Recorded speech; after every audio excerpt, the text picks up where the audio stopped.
হতাশ হওয়ার কোনো কারণ নাই। লা তাকনাতু মির রাহমাতিল্লাহ। নামাজ পড়ছেন না, আজকেই ফিরে আসেন। রোজা রাখেন নাই, আজকেই ফিরে আসেন। নামাজ এবং রোজা যা রাখেন নাই ক্যালকুলেট করেন, কত ওয়াক্ত নামাজ পড়েন নাই, কত মাসে রোজা রাখেন নাই, রাখার কাজা করার চেষ্টা করেন। যাকাত দেন নাই, হিসেব করেন, যাকাত দিয়ে দেন। সুদ খেয়েছেন, তওবা করে আজকেই ফিরে আসেন। জেনা করেছেন, আজকেই ফিরে আসেন। মানুষকে ঠকিয়েছেন, তার টাকা ফেরত দিয়ে দেন। সম্পত্তি জোর করে আত্মসাৎ করেছেন, ফেরত দিয়ে দেন। কাউকে গালি দিয়েছেন, গোপনে তাকে গিয়ে বলেন, ভাই আপনাকে গালি দিয়েছিলাম, আমাকে মাফ করে দিও। আজকেই ফিরে আসেন। লা তাকনাতু মির রাহমাতিল্লাহ, ইন্নাল্লাহা ইয়াগফিরু যুনুবা জামিআ। আল্লাহ পাক সমস্ত গুনাহ মাফ করবেন ইনশাআল্লাহ। আল্লাহ রাব্বুল আলামিন যখন এই পুরো মহাবিশ্ব সৃষ্টি করেছেন, তার রহমতটাকে তিনি 100 ভাগে ভাগ করেছেন। কত ভাগে? 100 ভাগে। তার ওনলি একটা ভাগ, মাত্র একটা ভাগ আল্লাহ রাব্বুল আলামিন পুরো মহাবিশ্ব ছড়িয়ে দিয়েছেন, এক ভাগ। আর আপনাদেরকে আমি অন্য একটা লেকচারে বলেছিলাম, সমুদ্রের ধারে যখন আপনি হাঁটবেন বা নদীর তীরে যখন আপনি হাঁটবেন, ওখানে একটা বালুর যে পরিমাণ অবস্থান, এই পুরো মহাবিশ্বে কিন্তু পৃথিবীর অবস্থান তার চেয়েও কম। যারা সায়েন্স করেছেন তারা জানে, পুরো মহাবিশ্বে পৃথিবীর অস্তিত্ব এর চেয়েও কম, একটা বালুর কণার চেয়েও কম। মহাবিশ্ব এত বড়, এই পুরো মহাবিশ্বে আল্লাহ পাক এক ভাগ রহমত বন্টন করে দিয়েছে সৃষ্টিজীবের মধ্যে। এতে করে আপনি দেখবেন একটা কুকুর পর্যন্ত তার বাচ্চাকে কিন্তু আদর করে, একটা গাভী তার বাচ্চার গা পরিষ্কার করে, তাই না? আর আমরা তো আমাদের বাচ্চাদের জন্য যা করি আপনি দেখতে পাচ্ছেন। বাকি 99 ভাগ রহমত আল্লাহ রাব্বুল আলামিন তার নিজের কাছে গচ্ছিত রেখেছেন, যা দিয়ে কিয়ামতের মাঠে আল্লাহ পাক বান্দাদেরকে মাফ করবে ইনশাআল্লাহ। অতএব তরুণ সমাজে যারা হতাশ, পাপে নিমজ্জিত আছো, নামাজ পড়ছো না, হারাম অ্যাফেয়ার্সে আছো, এইসব অশ্লীল কাজে সময় নষ্ট করছো, বেপরদায় ঘুরছো, হ্যাঁ, পিতামাতার সাথে রুড বিহেভ করছো, তোমার বয়সটাকে নষ্ট করছো, দিনের জন্য 3 দিন সময় লাগাতে পারলে না, কোরআন পড়া শিখতে পারলে না, কিছুই করছো না, হতাশ হয়ে না। মন থেকে, ভিতর থেকে আল্লাহকে ডাকো, মন থেকে আল্লাহকে ডেকে একটা বার আল্লাহ থেকে ফিরে এসে দেখো, ইনশাআল্লাহ তাআলা দেখবা এখানে যে শান্তি আছে সারা দুনিয়ার কোথাও সে শান্তি পাবা না। এবং এই শান্তি নিয়ে তুমি যদি দুনিয়ার জীবন শেষ করতে পারো, তোমার কবর হবে শান্তিময়, তোমার হাসর হবে শান্তিময়, পুলসিরাত শান্তিময় হবে ইনশাআল্লাহ। হাসতে হাসতে তুমি জান্নাতে চলে যাবে ইনশাআল্লাহ। আমাদের এই যে জীবন, আমাদের রিজিক, আমাদের পরিবার, আমাদের সুস্থতা, আমাদের জ্ঞান, আমাদের সমাজ বলেন, রাষ্ট্র, আমাদের অর্থনীতি, এই বিশ্ব, এই সব কিছুই একটা বিষয়ে কেন্দ্র করে টিকে আছে। শুধুমাত্র একটা বিষয়ের সাথে এই পুরো মহাবিশ্ব সম্পর্কিত। আমাদের জীবনের প্রতিটা বিষয় শুধুমাত্র এবং শুধুমাত্র আল্লাহ পাকের রহমতের উপর টিকে আছে। আল্লাহ পাকের রহমত আমাদের ব্যক্তি জীবন, পারিবারিক জীবন, আমাদের দেহ, আমাদের মন, আমাদের জ্ঞান, অর্থনীতি, ব্যবসা বাণিজ্য, আমাদের রাষ্ট্র, সব কিছুর মধ্যে শুধুমাত্র আল্লাহ পাকের রহমত দিয়ে ভর্তি। আল্লাহ পাকের রহমতের এত বিশাল সমুদ্র, যেটা উপলব্ধি করার ক্ষমতা আমাদের নাই। আমরা যদি সবাই ঠান্ডা মাথায় একটা বার খালি ভাবতে বসি, সবাই যার যার জায়গা থেকে ভাবি যে আল্লাহ পাক আমাদেরকে কি কি রহমত দিয়ে রেখেছে, কি কি নিয়ামত দিয়ে রেখেছে। ওয়া ইন তাউদ্দু নি'মাতাল্লাহ লা তুহসুহা। তোমরা যদি আল্লাহ পাকের নিয়ামত গণনা করা শুরু করো, কোশ্চিন কালেও গুণে শেষ করতে পারবে না। আল্লাহ পাক সূরা জুমারের মধ্যে বলেছেন, কুল ইয়া ইবাদিয়াল্লাযীনা আসরাফু আলা আনফুসিহিম। হে নবী, আপনি বলে দিন, আমার বান্দাদেরকে বলে দিন যে হে আমার বান্দারা, তোমরা যারা তোমাদের নফসের উপরে জুলুম করেছো, সুদীর্ঘকাল নামাজের খবর ছিল না, যাকাত দেই নাই, হজ ফরজ হয়েছিল করি নাই, সওম রাখিনি, আল্লাহর দিন এগিয়ে নেওয়ার কোনো চেষ্টাই করি নাই, সুদীর্ঘকাল হারাম খেয়েছে, ঘুষ খেয়েছে, জেনা করেছে, বাদ্যযন্ত্র বাজিয়েছে, অশ্লীলতা এর মধ্যে ডুবেছিলেন, মাদকদ্রব্য সেবন করেছেন সুদীর্ঘকাল। তোমরা যারা নিজেদের নফসের উপর জুলুম করেছো, লা তাকনাতু মির রাহমাতিল্লাহ, তোমরা আল্লাহ পাকের রহমত থেকে নিরাশ হয়ে যেও না। তোমরা আল্লাহ পাকের রহমত থেকে নিরাশ হয়ে যেও না। ইন্নাল্লাহা ইয়াগফিরুয যুনুবা জামিআ, আল্লাহ পাক চাইলে সমস্ত গুনাহ মাফ করতে পারেন। ইন্নাহু হুয়াল গফুরুর রহিম, তিনি হচ্ছেন পরম করুণাময়, অসীম দয়ালু। আমি আলোচনার সামনে নিয়ে যাওয়ার আগে একটা বিষয় বলে রাখতে চাই। এই আলোচনাকে একপাক্ষিকভাবে একপেশেভাবে বুঝে নেওয়ার কোনো সুযোগ নাই। আল্লাহ পাক যেমন পরম করুণাময় অসীম দয়ালু, ঠিক একইভাবে আল্লাহ রাব্বুল আলামিন শাদীদুল ইকাব, কঠিন শাস্তিদাতাও বটে। এই দুটো বিষয় মাথায় রেখেই আল্লাহর রহমতের আশাও করতে হবে এবং আল্লাহ পাকের গজবের ভয়ও করতে হবে। এর মাঝখানেই হচ্ছে ঈমান। এই জায়গা থেকে আলোচনা বুঝতে হবে। আল্লাহ পাক তৌফিক এনায়েত করুন, আমিন। আমাদেরকে আল্লাহ রাব্বুল আলামিন তার রহমত থেকে নিরাশ হতে বারণ করছেন।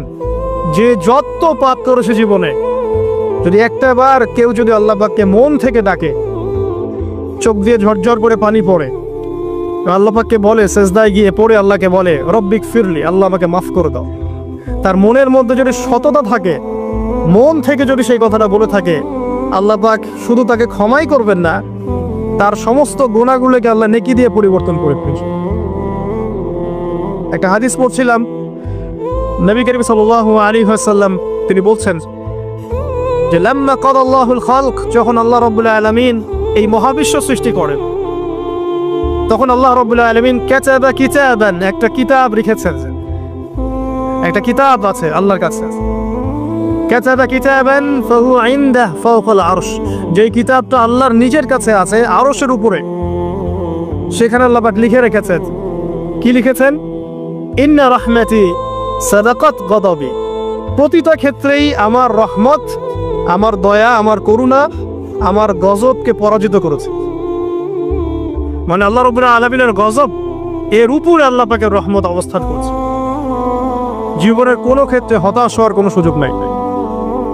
আজকে পারিবারিক ভাঙন বলেন, ব্যক্তি পর্যায়ের আত্মিক ধ্বংসই বলেন, সমাজের বিপর্যয় বলেন, যাই বলেন, পিছনে একটা বড় কারণ আছে। সেটা হলো আল্লাহ থেকে দূরে থাকা মানুষ, আল্লাহ থেকে হতাশ হয়ে যাওয়া। আর এই কাজটা শয়তান করিয়েছে মানুষকে আল্লাহ থেকে দূরে সরানোর জন্য। কিন্তু আল্লাহ রাব্বুল আলামিনের কাছে কেউ যদি যেতে চায়, মন থেকে যদি আল্লাহকে একটা বারও ডাকে, আল্লাহ তোকে এক ডাকের মাধ্যমেও তার গুনাহ মাফ করতে পারে। দুজন ব্যক্তির ঘটনা পড়লাম। একজন ব্যক্তি প্রচন্ড রকম আবেদ, প্রচুর ইবাদত করে। আপনারা জানেন ইবলিসও কিন্তু আবেদ ছিল, ইবলিস কিন্তু প্রচুর ইবাদত করেছে।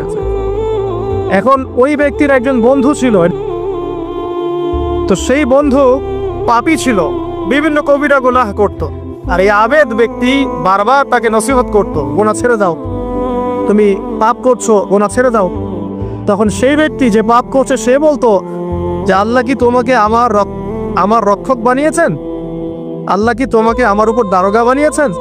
আমাকে আল্লাহর হাতে ছেড়ে দাও, আমাকে নসিহত করতে এসো না।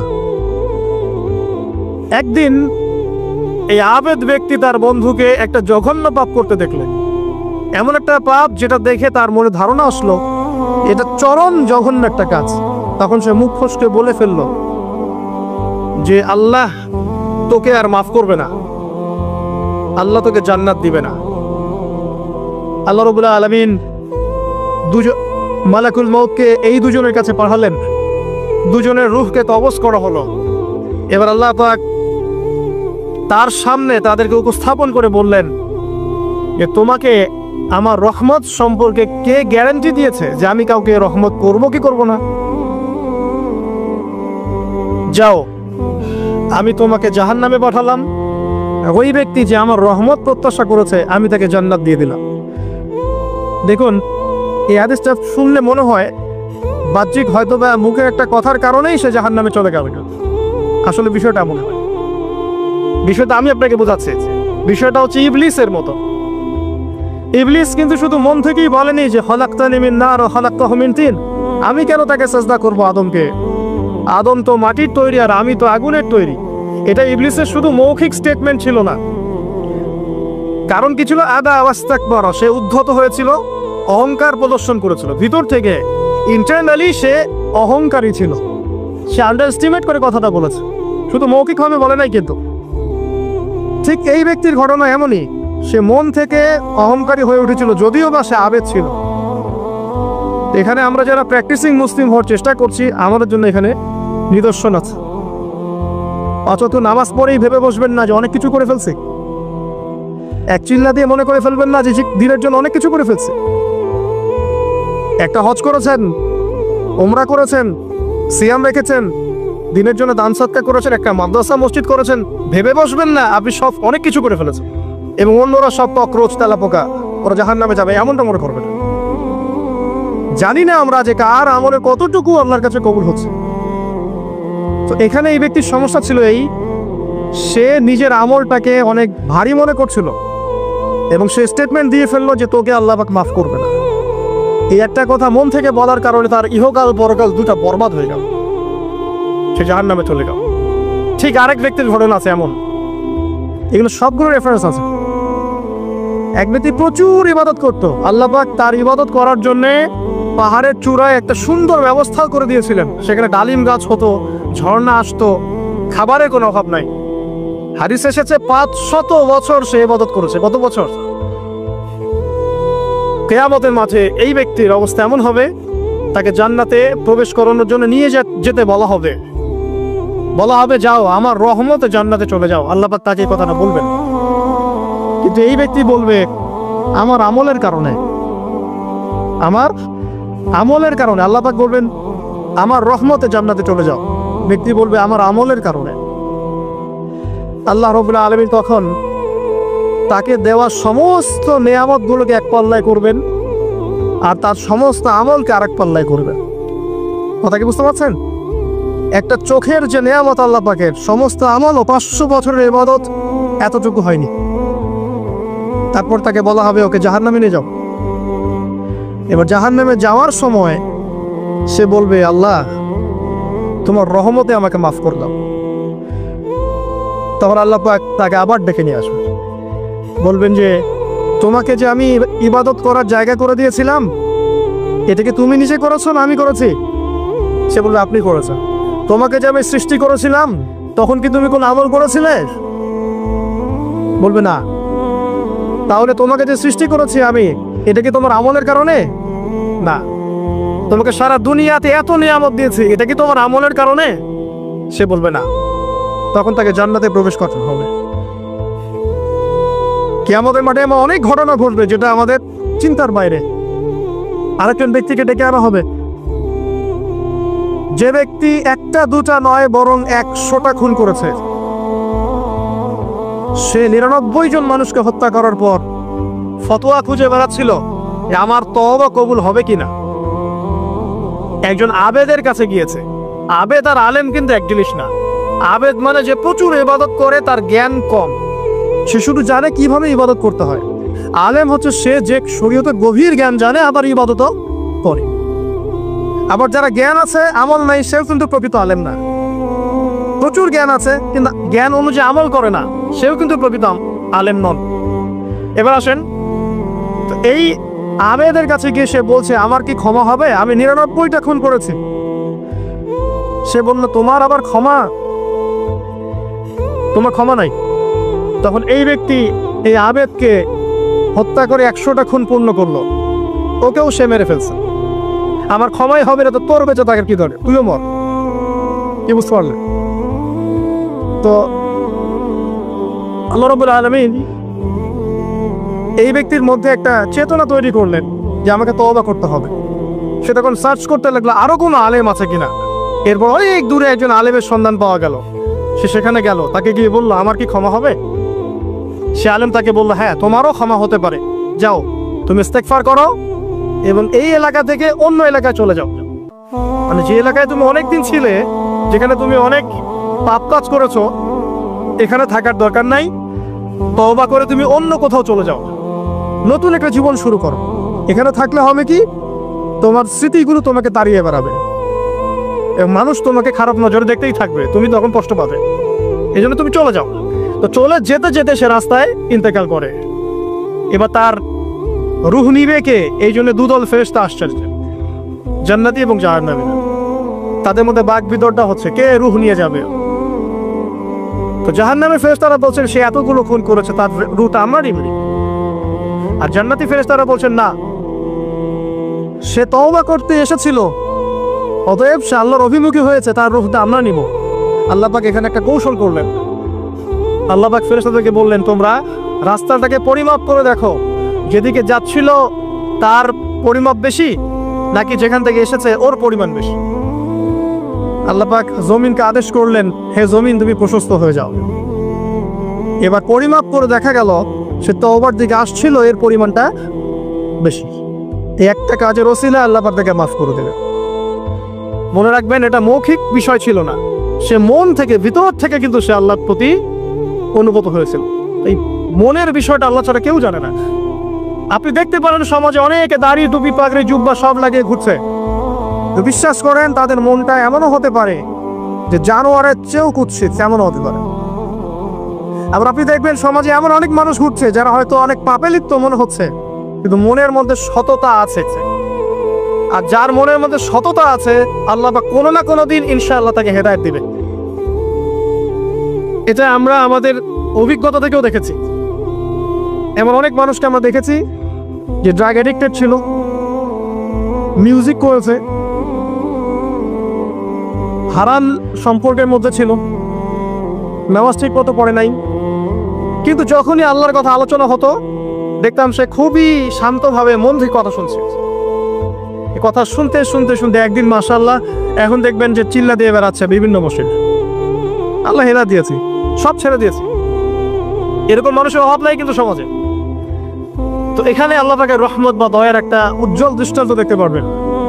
ঠিক এরকম আরো একটা ঘটনা আছে। এক ব্যক্তি এত পাপ করেছে যে শেষে মৃত্যুর সময় সে সন্তানদেরকে ডাকছে, ডেকে বলছে যে আমি যখন মারা যাব আমার লাশটাকে তোমরা কবর দিও না, যদি আল্লাহ পাক আমাকে ধরতে পারেন তাহলে খবর আছে আমার।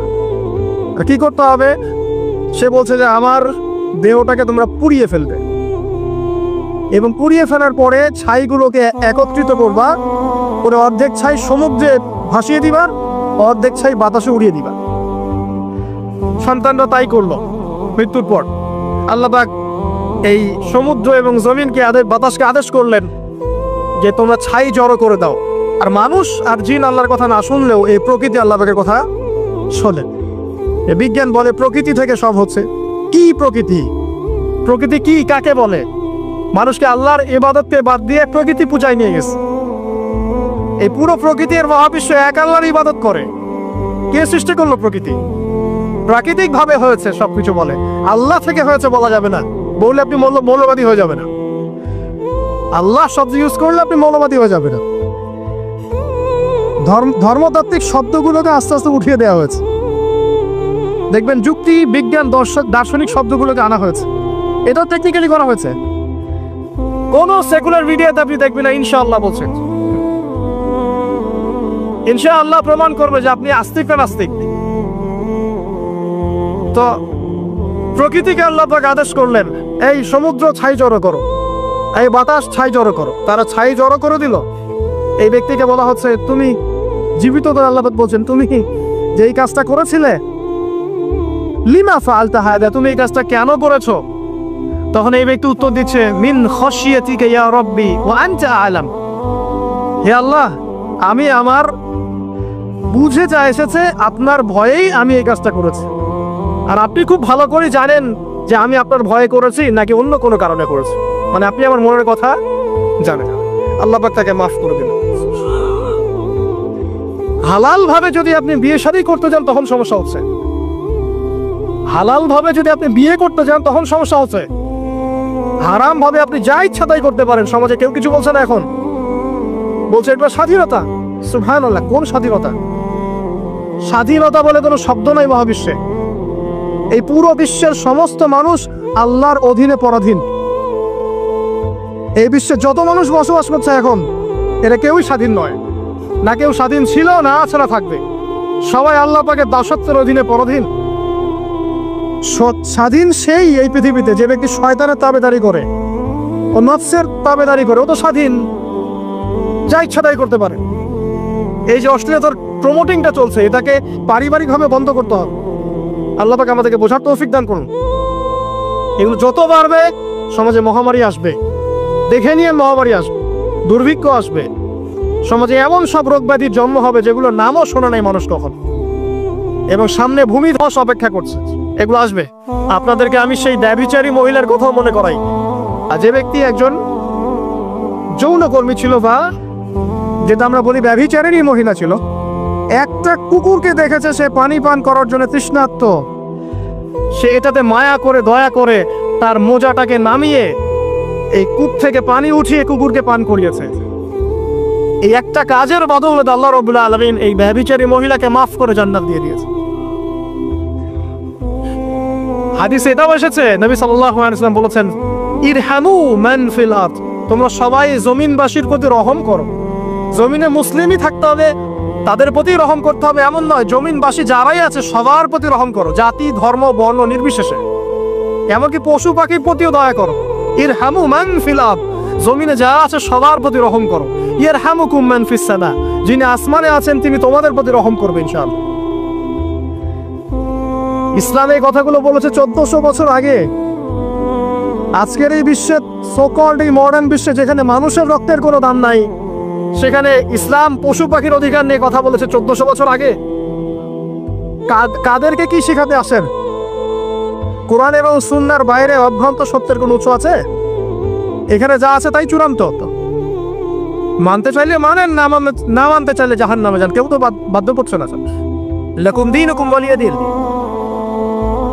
আল্লাহ পাকের রহমত দেখেন। আরেকটা ঘটনা আছে এমন, একটা বিড়ালকে বেঁধে রেখেছিল এক মহিলা, খাবার দেয় নাই, কষ্ট দিয়েছে।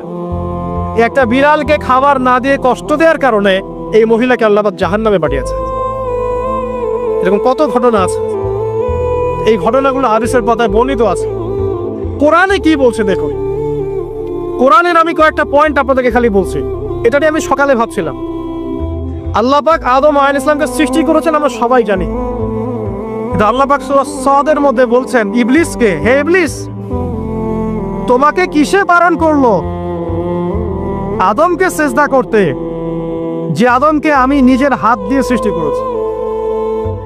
আল্লাহ রাব্বুল আলামিন যে আমাদেরকে এত যত্ন করে ভালোবেসে সৃষ্টি করেছেন, এটা কি আল্লাহ পাকের দয়ার নিদর্শন নয়? মহাবিশ্বের অন্য কোন মাখলুক সৃষ্টির ব্যাপারে আল্লাহ পাক বলেন নাই খলাকতু বিয়াদাই, আমি নিজ হাতে তাকে সৃষ্টি করেছি। শুধু সৃষ্টি নয়, সৃষ্টি করার পর আল্লাহ পাক তাকে সমস্ত নাম শিক্ষা দিয়েছে। এই যে জ্ঞান শিক্ষা দেওয়া, জ্ঞান, এটা আল্লাহ পাকের সবচেয়ে বড় নিদর্শনগুলোর মধ্যে অন্যতম। এবং আল্লাহ পাকের সবচেয়ে বড় দয়া আমার মত এটা, মানব জাতির উপরে আল্লাহ পাকের সবচেয়ে বড় দয়াটা হচ্ছে কি জানেন? আল্লাহ পাক আমাদেরকে জ্ঞান শিক্ষা দিয়েছেন, ওহী নাজিল করেছেন। এটা সব কিছুর ঊর্ধ্বে। কারণ আপনি তওবা করবেন, জ্ঞান লাগবে। নামাজ পড়বেন, জ্ঞান লাগবে। রোজা রাখবেন, জ্ঞান লাগবে। যাকাত দিবেন, ইলম লাগবে। আপনি দিনের যে কোনো আমল করেন, ইলম লাগবে। জান্নাত জাহান্নামের পথ খুঁজে পেতে হলে ইলম লাগবে। দেশ চালাবেন, ইলম লাগবে। অর্থনীতি চালাবেন, ইলম লাগবে। ইলম ছাড়া কিছু নাই, ইলমের উপরে কিচ্ছু নাই। এই ইলমটা আল্লাহ পাক কাকে শিক্ষা দিয়েছেন? আদম আলাইহিস সালামকে। আমরা তো শিখেছি সমাজবিজ্ঞান বইগুলোতে যে আমাদের পূর্বপুরুষরা নাকি গুহায় থাকতো, আর গাছের ছাল পাতা খেয়ে থাকতো, তাই না? লতা পাতা খেয়ে থাকতো, গাছের ছাল পাতা খেয়ে থাকতো, পোশাক পরতো আর কি। বোগাস, ডাহা, মিথ্যা কথা। আল্লাহ রাব্বুল আলামিন সূরা বাকারা এবং সূরা আরাফ পড়ে দেখেন, আল্লাহ পাক বলছেন যে আদম আলাইহিস সালামকে আল্লাহ পাক সমস্ত নাম জ্ঞান শিক্ষা দিয়েছেন। মহাবিশ্বের যে প্রয়োজনীয় জ্ঞানগুলো আছে সেগুলো আল্লাহ পাক আদমকে শিখিয়েছেন আলাইহিস সালাম। ওয়াল্লামা আদামাল আসমাআ কুল্লাহা, আল্লাহ পাক আদমকে সমস্ত নাম শিক্ষা দিয়েছেন। আমাদের পিতা মাতারা মূর্খ ছিলেন না, তারা সৃষ্টি থেকেই জ্ঞানী ছিলেন। আপনার মধ্যে এই জ্ঞানটা আসছে কিভাবে? বাই ডিএনএ আপনি জ্ঞান পাচ্ছেন, কারণ আমরা আদম সন্তান। অনেক জ্ঞান আমাদের ভিতরেই আছে, এগুলো চর্চার মধ্য দিয়ে, গবেষণার মধ্য দিয়ে প্রস্ফুটিত হয় মাত্র। জ্ঞান ভিতরে আছে আমাদের, আমাদের পিতাকে জ্ঞানী করে বানানো হয়েছে। এই জ্ঞান শিক্ষা দেওয়াটা হচ্ছে আল্লাহ পাকের সবচেয়ে বড় দয়াগুলোর মধ্যে একটা, রহম করেছে। শুধু তাই নয়, আদম আলাইহিস সালামকে এমন জ্ঞান শিক্ষা দিয়েছেন যে জ্ঞান ফেরেশতারা পর্যন্ত জানতো না। এটা কি দয়া নয়? এটা কি আদম সন্তানের প্রতি ভালোবাসা নয়? তার করে সেজদা করিয়েছে, মহাবিশ্বে অন্য কাউকে কি সেজদা করানো হয়েছে? কোরআনে কি এমন কোনো দলিল আছে যে আদম আলাইহিস সালাম ছাড়া অন্য কাউকে সব ফেরেশতারা সেজদা করেছেন? আছে? তাহলে এই যে সম্মান দেয় আল্লাহর পক্ষ থেকে, সম্মান কিসের ভিত্তিতে সম্মান? শারীরিক ক্ষমতার ভিত্তিতে? সম্মানটা কি কারণে? জ্ঞানের কারণে, ইলমের কারণে, জ্ঞানের কারণে সম্মান। এই সম্মান দেওয়াটা যে আল্লাহ পাকের রহমত এবং দয়া নিদর্শন নয়? অতএব সম্মান পেতে হলে, আল্লাহ রহমত পেতে হলে সেই জ্ঞানের চর্চায় আবার ফিরে আসতে হবে। আপনি যদি আজও সেই ওহির জ্ঞানের চর্চা করেন, আল্লাহ পাক এই পৃথিবীবাসীর বুকের মধ্যে আপনার জন্য সম্মান পয়দা করে দিবেন ইনশাআল্লাহ। দেখে ওই সেই জ্ঞানে যদি আপনি এখনো চর্চা করেন, আজও আপনি সম্মানিত হবেন ইনশাআল্লাহ। ব্যক্তির চর্চা করলে ব্যক্তি সম্মানিত হবে, একটা পরিবার চর্চা করলে ওই পরিবার সম্মানিত হবে, একটা সমাজ যদি চর্চা করে সেই ওহির জ্ঞানে, ওই সমাজ সম্মানিত হবে। একটা দেশে যদি আপনি ওই ওহিভিত্তিক জ্ঞান ছড়িয়ে দেন, পুরো দেশকে আল্লাহ পাক সম্মানিত করবেন ইনশাআল্লাহ, পুরো জাতিকে সম্মানিত করবেন ইনশাআল্লাহ। আরো সামনে যান, এই যে আদম এবং হাওয়া আলাইহিস সালাম গাছের কাছে চলে গেলেন, ফল খেয়ে ফেললেন, কারণ আমরা আদম সন্তান, ভুল করি। আল্লাহ পাক সাথে সাথেই বহিষ্কার করে দিয়েছেন?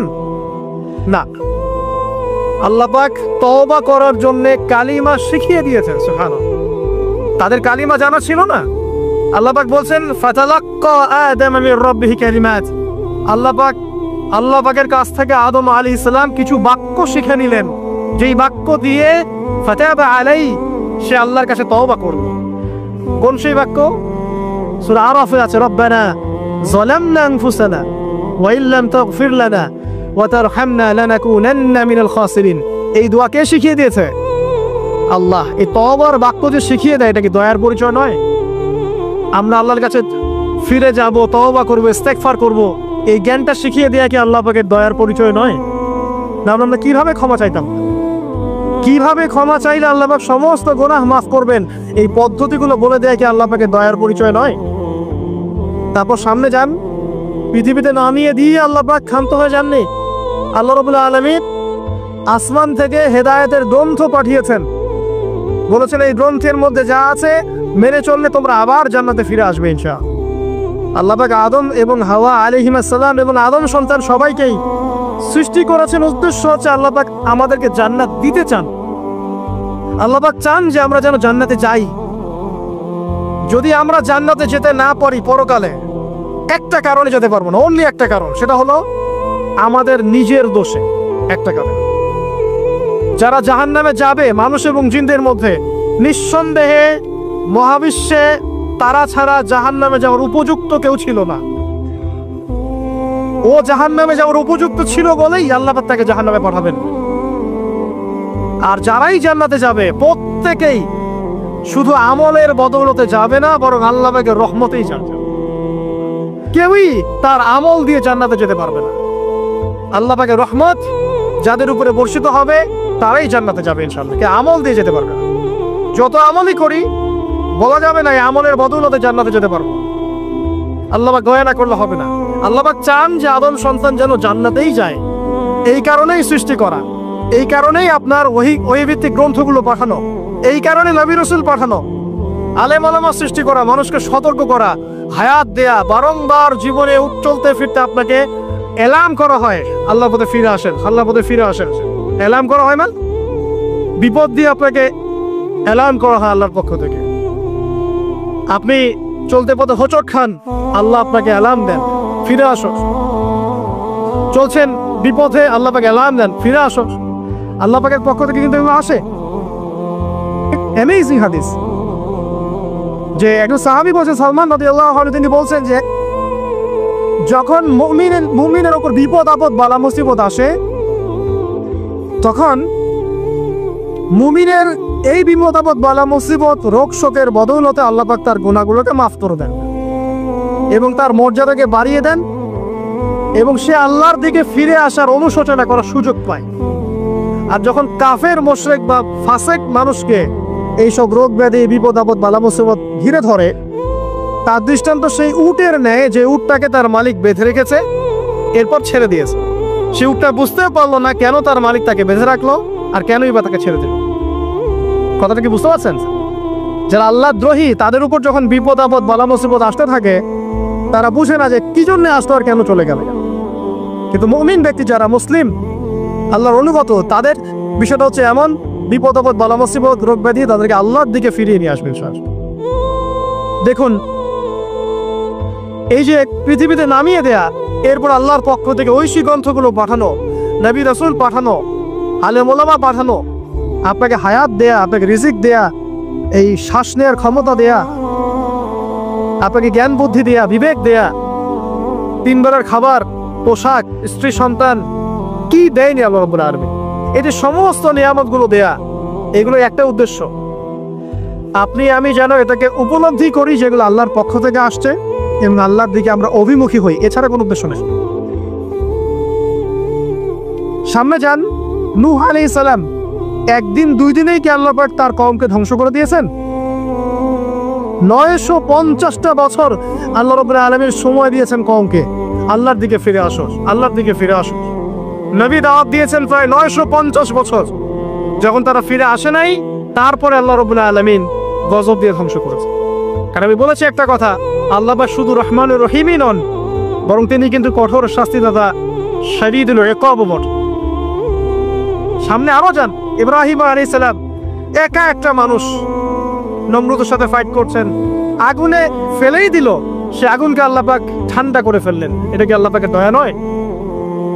তার সন্তান ইসমাইলের কুরবানিটা দেখেন, আল্লাহ পাক বলেছেন কুরবানি করে, তিনি ডানে বামে প্রশ্ন করেন নাই। আমরা এনে প্রশ্ন করতাম, কেন করব? শিশু সন্তান, নিষ্পাপ, এটার কোনো যুক্তি আছে কিনা, লজিক আছে কিনা? তিনি কোনো লজিক দেখতে যাননি, আল্লাহ পাক বলেছেন করেছে। আল্লাহ রাব্বুল আলামিন তার এই ঘটনাটাকে তো সম্মানিত করলেনই, কিয়ামত পর্যন্ত কিন্তু এই ঘটনা মানুষ স্মরণ করবে। দয়া দেখেন, তার সন্তানের খাবার নাই, পানিও নাই, অলৌকিকভাবে আল্লাহ রাব্বুল আলামিন জামজাম কূপ সৃষ্টি করলেন, কিয়ামত পর্যন্ত থাকবে ইনশাআল্লাহ। দয়া নাই? এটা, এই কূপটা দেখলেই তো মুসলিম হওয়া যায়, এই জামজাম কূপটা দেখলেই তো মুসলিম হয়ে যাওয়া উচিত মানুষের। কোত্থেকে আসলো এই কূপ? এই পানির এত বৈশিষ্ট্য কেন? কখনো শেষ হচ্ছে না কেন? এটা নিয়ে ভাবলেই তো মুসলিম হওয়া যায়। হবে না, কারণ কি? আবা ওয়াস্তাকবার, উদ্ধত হয়েছে, অহংকার প্রদর্শন করছে। অহংকার মানে এই নয় যে আপনি সুন্দর জামা পরছেন, আপনি সুন্দর কাপড় পরছেন, আপনি ভালো একটা বাড়ি করেছেন, এটা অহংকারের পরিচয় নয়। বরং অহংকারের পরিচয় হচ্ছে বাতারুল হাক্কি ওয়া গামতুন নাস, সত্য জিনিস যেটা স্পষ্ট এটাকে অস্বীকার করা, আর অন্য মানুষকে ছোট করা, তুচ্ছ তাচ্ছিল্য করা, এই হলো অহংকারের পরিচয়। ইউনুস নবীর কথা মনে আছে আপনাদের? ওই যে মাছের পেটের মধ্যে 3 দিন 3 রাত ঘুরছে আর ঘুরছে, একজন নবী হয়ে তাকে এই অবস্থা ফেস করতে হচ্ছে। এক পর্যায়ে তিনি বুঝতে পারছেন যে আমার কিছু একটা তো ভুল হয়েছে। আল্লাহর কাছে হাত তুলে দোয়া করলেন, লা ইলাহা ইল্লা আনতা সুবহানাকা ইন্নী কুনতু মিনাজ জালিমিন। দোয়ার পড়ার সাথে সাথে আল্লাহ পাক বললেন, যাও মাছ তুমি রেখে চলে আসো। এটা কি দয়ার নিদর্শন নয়? শুধু তাই নয়, তাকে যখন দ্বীপে নামিয়ে দেওয়া হয়, তিনি অসুস্থ ছিলেন। আল্লাহ পাক সূরা সাফফাতের মধ্যে বলেছেন যে আমি তার পাশে লাউ গাছ উৎপন্ন করলাম। কোন গাছ? খেতে পারেন, এর শাক এবং এই যে ফল, এটার মধ্যে নিঃসন্দেহে এমন এমন কিছু উপাদান আছে যেটা হয়তো আমরা জানিও না, আবিষ্কার করা হয়নি। তিনি সুস্থ হয়ে গেলেন, আলহামদুলিল্লাহ। কোথায় যাবেন? যে কোনো জায়গায় যান। নবী ঈসা আলাইহিস সালামকে চতুর্দিক থেকে আক্রমণ করছি, আল্লাহ রাব্বুল আলামিন তাকে এমন হেফাজত করলেন, তার কাছে তাকে উঠিয়ে নিলেন। এটা কি দয়ার পরিচয় নয়? এই যে একটু আগে তেলাওয়াত করলো শুরুর আগে, নবী মুসা আলাইহিস সালামের ঘটনা।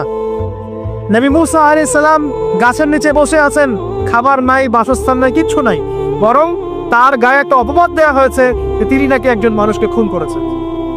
অথচ তার ইন্টেনশন সেটা ছিল না। তিনি একটা ঘুষি দিয়েছেন লড়াই থামানোর জন্য, ওই এক ঘুষিতেই সেই ব্যক্তি ডেড। এবার তিনি গাছের নিচে বসে দোয়া করছেন, রব্বি ইন্নী লিমা আনজালতা ইলাইয়া মিন খায়রিল ফাকির। আল্লাহ, আমি নিঃস্ব অসহায় হয়ে এখানে বসে আছি, তুমি আমার উপর তোমার যে রহমত পাঠাবে আমি তার ভিখারি হয়ে বসে আছি। দোয়া করার সাথে সাথেই ওই শুআয়ব আলাইহিস সালামের মেয়ে হেঁটে হেঁটে চলে আসলো।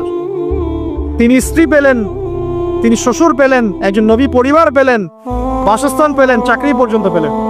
8 বছর তিনি রাখালি করেছেন শুআয়ব আলাইহিস সালামের ফার্মের মধ্যে। দয়া, বুদ্ধি চলে আসবে। শুধু আল্লাহর দিকে অভিমুখী হলেই হয়, এগো দয়া। আইয়ুব আলাইহিস সালামের কথা মনে আছে না? দীর্ঘদিন রোগে ভুগছেন, চিকিৎসা হচ্ছে না, ভালো হচ্ছে না, শেফা হচ্ছে না। এখানে যারা আধ্যাত্মিকত্ব নিয়ে পড়াশোনা করেন, লেখালেখি করেন, তারা বলেছেন তাদের কিছু কিতাবের মধ্যে, রোগটা যখন এমন একটা পর্যায়ে চলে আসলো যে তিনি জিহ্বাটা নড়াতে পারছেন না, কারণ তিনি আল্লাহ পাকে জিকির করতে প্রচন্ড ভালোবাসতেন। এক পর্যায়ে রোগটা এমন একটা জায়গায় চলে আসলো যে জিহ্বাটা তিনি নড়াতে কষ্ট হচ্ছে। তখন গিয়ে তিনি বলছেন, রব্বি আন্নী মাসসানিয়া দুররু ওয়া আনতা আরহামুর রাহিমিন, হে আল্লাহ, আমাকে কষ্ট স্পর্শ করেছে, আর তুমি তো ক্ষমাকারী, আবার রহমকারীদের মধ্যে সর্বশ্রেষ্ঠ রহমকারী। আমি জিকির করতে পর্যন্ত পারছি না, আল্লাহ আমার রোগটা শেফা দিয়ে দাও। বলার সাথে সাথে আল্লাহ রাব্বুল আলামিন প্রস্রবণ ঝর্ণা তৈরি করলেন, এখানে গোসল করো, শেফা হয়ে গেল। এগুলো কি রহমতের পরিচয় নয়? এখানে এক্সট্রিম স্কলার এমনও বলেছেন, আজকে আমরা যারা বাহ্যিক সৌন্দর্য নিয়ে বেশি গর্ব করি আর কি, আত্মিক সৌন্দর্যের চাইতে বাহ্যিক সৌন্দর্য নিয়ে যারা বেশি গর্ব করি, যদি আল্লাহ পাক আমাদের পোশাকটাকে পরিবর্তন করে দেন, আত্মাটাকে দেহের পোশাক দেন আর দেহটাকে আত্মার পোশাক বানায় দেন, তাহলে দুর্গন্ধে কেউ আমাদের সামনে আসতে যাবে না। কথা মনে বুঝতে পারছেন না? আইয়ুব আলাইহিস সালামের আত্মাটা ছিল পবিত্র, পরিশুদ্ধ, তার দেহের মধ্যে রোগ হয়েছিল। আর এই পুরো বিশ্বের ম্যাক্সিমাম লোকের মানুষের রোগ এখন আত্মায়, দেহে নয়। আবার বলছি, হয়তো বুঝতে পারছেন না, আইয়ুব আলাইহিস সালামের রোগটা হয়েছিল দেহে, বাইরে। তার আত্মা ছিল পবিত্র, পরিশুদ্ধ আত্মা। দেহের রোগের একটা পর্যায়ে যখন জিহ্বাটায় ইফেক্ট হলো, তখন জিকির করতে তার কষ্ট হচ্ছে, তখন তিনি দোয়া করছেন, আল্লাহ আমার এই রোগটাকে শেফা দিও। আর এখনকার পুরো জেনারেশন, এই সভ্যতার রোগ হচ্ছে ভিতরে, আত্মায়। দেহের রোগের চাইতে তার আত্মার রোগটা বেশি।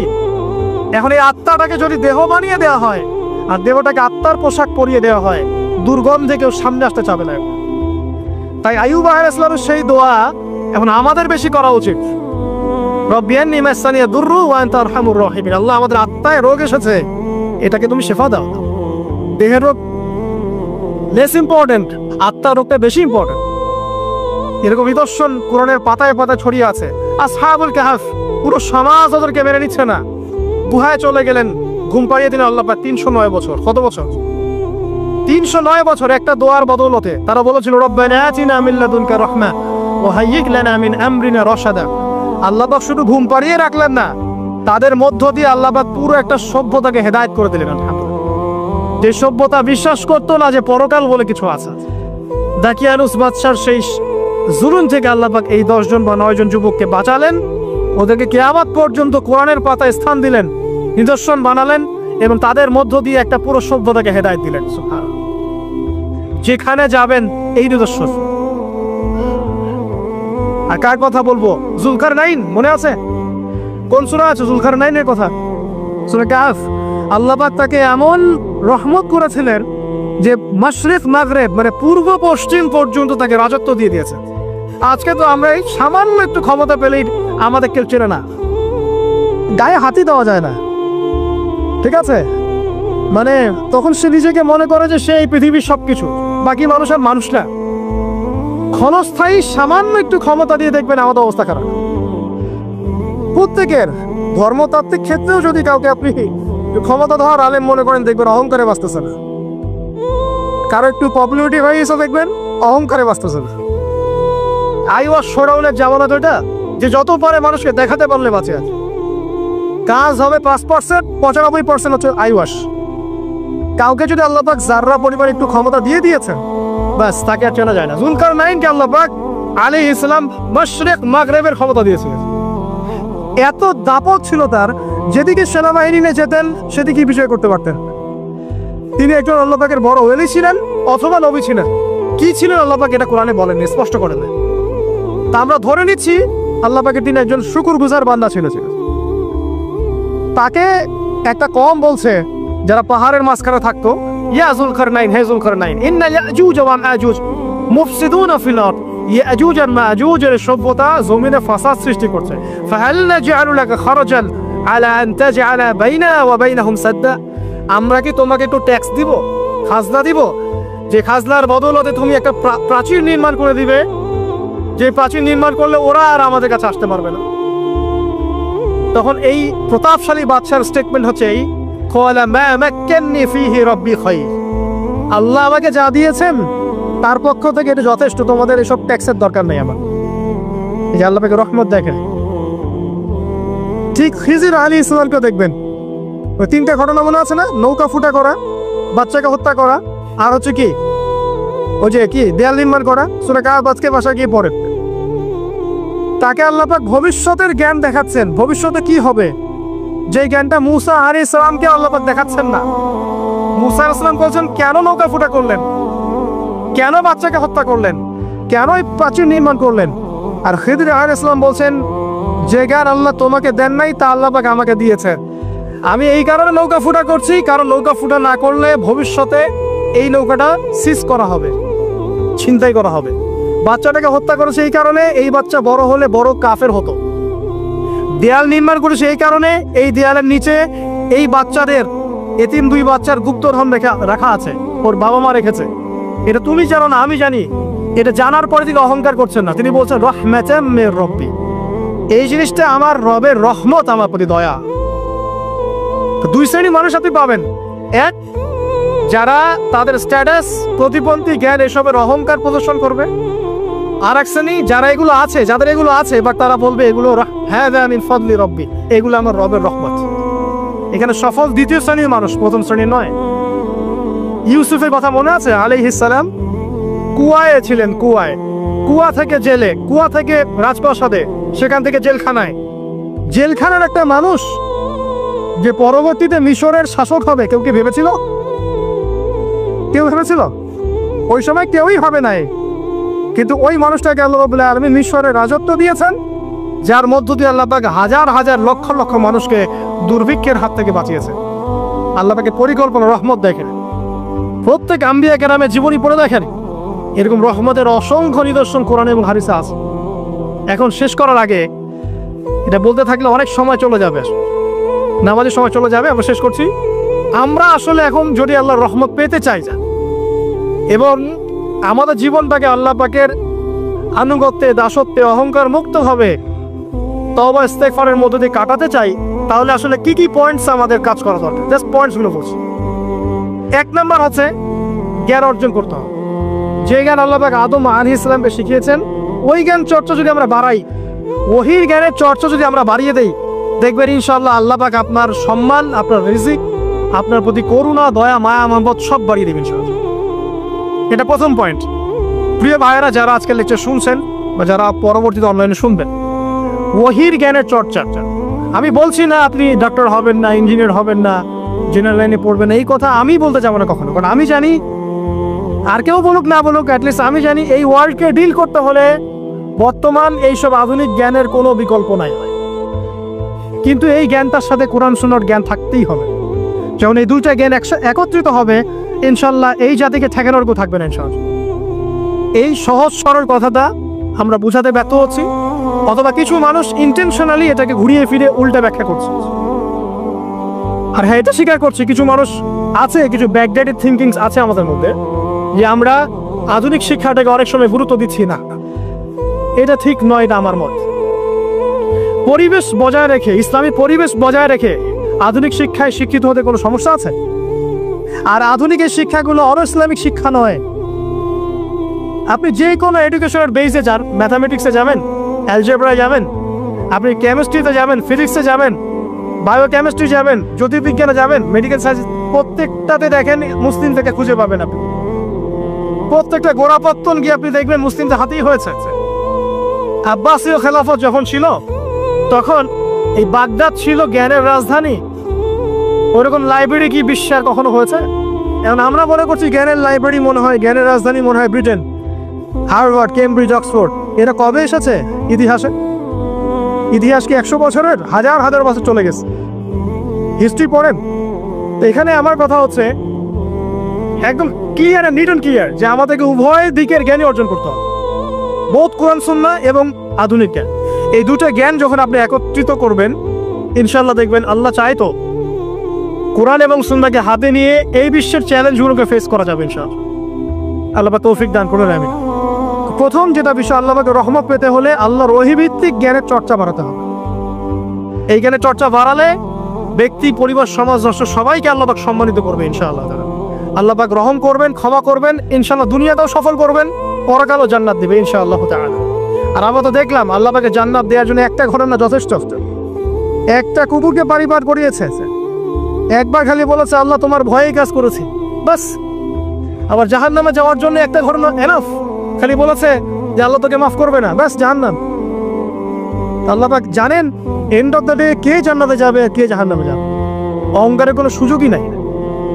এক মিনিট একটা কথা বলতে চাই যে এখন অনেক মুসলিমদের মধ্যে একটা ট্রেন্ড চলে আসছে, একটু ইসলাম প্র্যাকটিস করলেই অন্যকে আন্ডারএস্টিমেট করা শুরু করে না। এখন তো অনলাইনের যুগ, আর এখন তো কাজ করতে কোনো শ্রম লাগে না, খালি ঘরে বসে শুয়ে 2 লাইন লিখলেই কাজ শেষ। ঘরে বসে শুয়ে ফেসবুকে 2 লাইন লিখলেই কাজ শেষ। কনস্ট্রাকটিভ কাজের তো কোনো খোঁজ খবরই নাই। এগুলো সহজ, এই কারণে দেখা যায় বর্তমান যুগে সমালোচনা, গীবত, আন্ডারএস্টিমেট করা, এগুলো সংস্কৃতি বেড়ে গেছে। এগুলোর মধ্য দিয়ে আমরা দিন পালন করার পরেও ক্ষতির মধ্যে আছি। এমন হতে পারে যে ব্যক্তি বা যে দল বা যে রাজনৈতিক দল বা যে ধর্মীয় দল যার বিরুদ্ধে আমি নিজের কলমগুলো ঘোরাচ্ছি, হতে পারে তার মধ্যে এমন মানুষ আছে যে আমার আগে জান্নাতে চলে যাবে, হতেই পারে।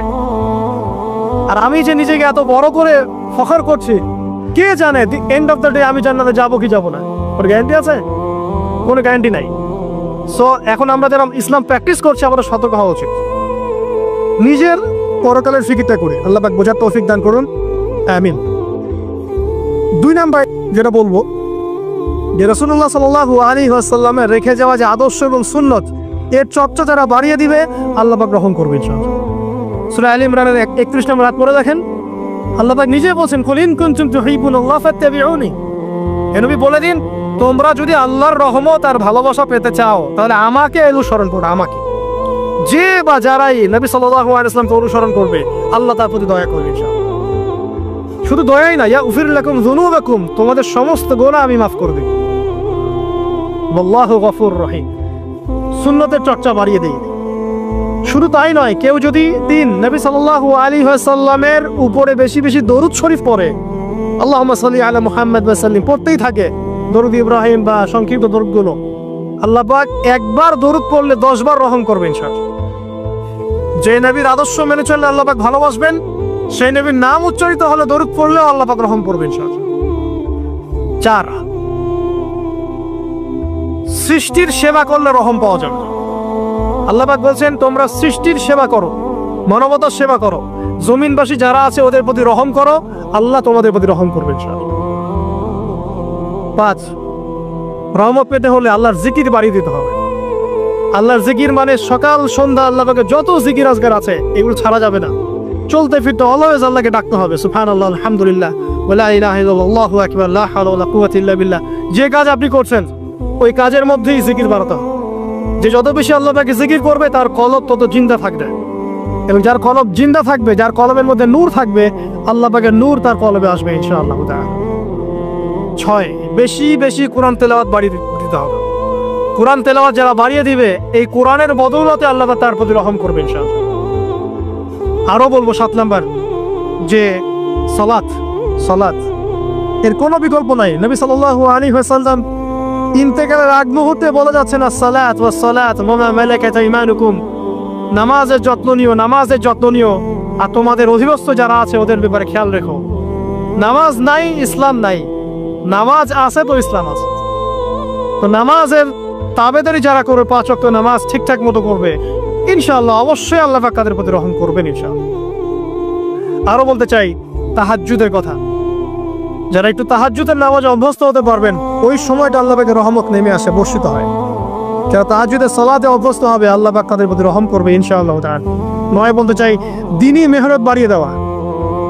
যাদের ফিকির দিনকে নিয়ে, কিভাবে আমি দিন পালন করব, কিভাবে দিনের প্রচার করব, দিনের জ্ঞান অর্জন করব, এর প্রসার ঘটাবো, দিনটাকে মানুষের কাছে পৌঁছে দিব, এই ফিকির যাদেরকে তাড়িয়ে বেড়ায় ইনশাআল্লাহ আল্লাহ পাক ওদেরকে এই জমিনে রহম করবে ইনশাআল্লাহ। আল্লাহ পাক দাওয়াতি কাজ বাড়িয়ে দেন, দিনের ফিকির বাড়িয়ে দেন, ইনশাআল্লাহ তাআলা আল্লাহ পাকের রহমত পাওয়া যাবে ইনশাআল্লাহ। আরেকটা কথা আছে 10-এ গিয়ে বলবো, পিতামাতার খেদমতের কথা। পিতামাতার খেদমত এমন একটা জিনিস যেটা করলে পরে আল্লাহর রহমত নেমে আসে। একজন ব্যক্তি কবিরা গুনাহ করেছে, নবীর কাছে গিয়ে বলছে আমার ক্ষমার কি কোনো রাস্তা আছে? নবী সাল্লাল্লাহু আলাইহি ওয়াসাল্লাম বলছেন তোমার মা কি বাসায় আছে, জীবিত আছে? হ্যাঁ জীবিত আছে। বাসায় যাও, তুমি মায়ের খেদমত করো, তোমার সমস্ত গুনাহ মাফ হয়ে যাবে ইনশাআল্লাহ। আপনার ওয়াইস কারণীর নাম শুনেছেন না? শুনেছেন না? তাকে এত বড় মর্যাদা দেওয়া হবে কি আমাদের মাঠে। এর পিছনে কারণ কি জানেন?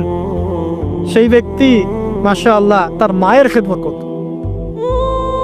3 বার বলেছেন নবী সাল্লাল্লাহু আলাইহি ওয়াসাল্লাম আমাদের সবচেয়ে সেরা এবং ভালো ব্যবহার পাওয়ার অধিকার হচ্ছে মায়ের, তারপরে মায়ের, তারপরেও মায়ের, তারপর বাবার। পিতামাতার খেদমত করলে আল্লাহর রহমত নেমে আসে। আর একজন ব্যক্তি বলছিল আমার বাসায় তো মাও নাই ইয়া রাসূলুল্লাহ, আমি কি করব? তখন নবীজি বলছেন তোমার কি খালা আছে? খালা বেঁচে আছে? খালা বেঁচে আছে, খালার খেদমত করো। এখনকার এই বিশ্বে দেখেন সম্পর্কগুলো কিন্তু ভেঙে যাচ্ছে। পিতা মাতা, ভাই বোন, আত্মীয় স্বজন, পরিবেশ, প্রতিবেশীর তো খবরই নেই। আমি তো জানি না আমার পাশের ফ্ল্যাটে কে থাকে। হ্যাঁ, অবস্থা এমন। তো সমাজের উপকার করলে, জনকল্যাণমূলক কাজ করলে, পিতামাতার খেদমত করলে, আত্মীয়তার বন্ধন অটুট রাখলে এবং অন্যের সমস্যার সমাধান করার জন্য মানব সেবামূলক কাজ করলে আল্লাহর রহমত নেমে আসে।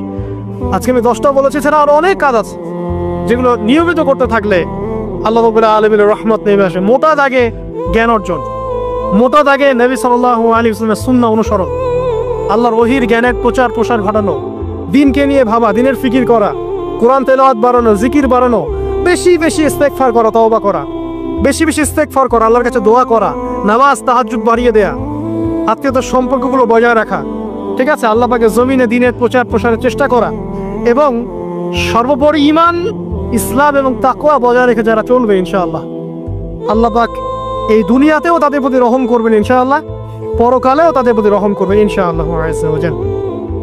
আমরা আজকের মতো এখানে শেষ করছি, এই দোয়া করে যে আল্লাহ রাব্বুল আলামিন আমাদের সবাইকে রহম করেন এবং তার রহমত পাওয়ার জন্য যোগ্য হওয়ার তৌফিক আল্লাহ পাক আমাদেরকে দান করেন। এবং যেই কাজগুলো করলে পরে আল্লাহর রহমত থেকে মানুষ বঞ্চিত হয়, এই কাজগুলো দূরে থাকার তৌফিক আল্লাহ রাব্বুল আলামিন আমাদের সবাইকে দান করেন। আমিন।